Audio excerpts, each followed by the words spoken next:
So you want to learn how to implement better habits? You are in exactly the right place. We are going to review James Clear's Atomic Habits and give you some practical advice. Welcome to Improvement University. In this channel, you will learn the necessary skills to exponentially improve your life. If you are new to the channel, please consider subscribing. Just as money compounds over long periods of time to create more money, so does your habits compound to give you a better life. Habits are the compound interest of self-improvement. We are taught that we need goals to aim at. That's true, but nobody talks about the systems that we need to apply every day to reach those goals.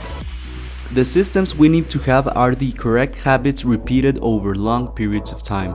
Our outcomes are just lagging results of our everyday behavior. If we want to change our current results, we need to change our current behavior. The good news is that it doesn't matter how successful or unsuccessful we are. What matters are the habits we are currently working on acquiring for ourselves. Because the hard truth is that if you want to know where you will end up in 5 years, you just have to take a look at your everyday behavior. In order to acquire better habits and get rid of the bad ones, we need to adopt the identity we desire to embody. For example, we need to think of ourselves as readers while at the same time working on acquiring the habit of reading every day. We must change our behaviors as well as our identity and self-image for a habit to become totally automatic so we can practice it every day and grow our self-improvement account. Guys, there's a link in the description below where you can get this book. Go grab it and start building great habits. Let's start with the strategies to acquire new habits. The first law. We need to make the habit obvious to ourselves. Before bothering with practicing new things, we need to become aware of our current habits. Take out a sheet of paper and write down, in as much detail as possible, your everyday activities. Now, you're going to mark them. Put a plus sign if they are positive, an equal sign if they are neutral, and a negative sign if they are negative. The goal is to get rid of as many negative signs as possible and add more positive signs. Now it is time to use what the author calls implementation intentions, which basically means laying out your activities in such a way that you know what you will do after a previous activity has been completed. For example, writing out, after I finish my dinner, I will wash the dishes. After I wash the dishes, I will read in my living room for 30 minutes.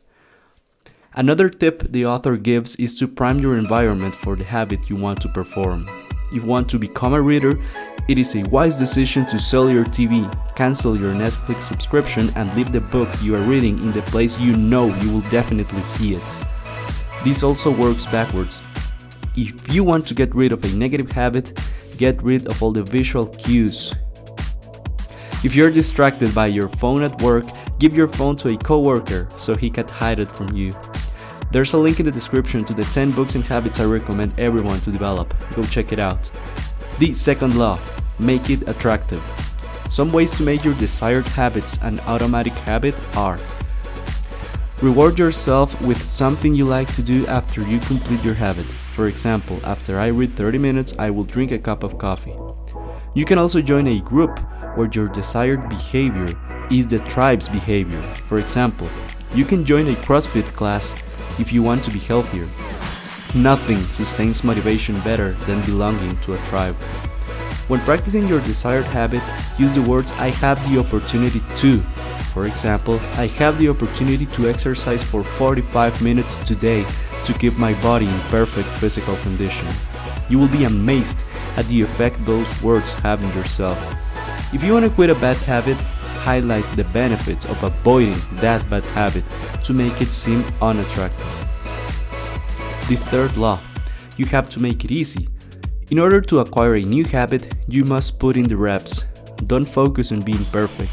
Focus on repetition. You will suck at first, and that's fine. What matters is that you are showing up. The key to show up is to make your environment as cue-friendly as possible. If you want to go to the gym in the morning, you can set your alarm, prepare your gym clothes the night before, your bag and your shoes, and maybe an apple. This will make it so much easier for you to perform your habit. It doesn't matter if at first you go only 15 minutes to the gym. What matters is that you showed up. In order to break a bad habit, you have to increase the friction associated with it. If you want to stop eating cookies, stop buying them. You won't go to the store each time you want one. Remember that we are lazy creatures. We can use that in our favor. And law number 4. You have to make your habits satisfying. You must reward yourself each time you complete the habit you want to acquire. There's no correct way to do it, but you have to actually enjoy your reward. Be creative. For example, let's say I want to lose weight. I will deposit $5 every day that I eat my diet in my bank account, that I will later be able to use to buy a new sexy outfit. The price has to reinforce the identity I want to build. The road less traveled is the road of delayed gratification.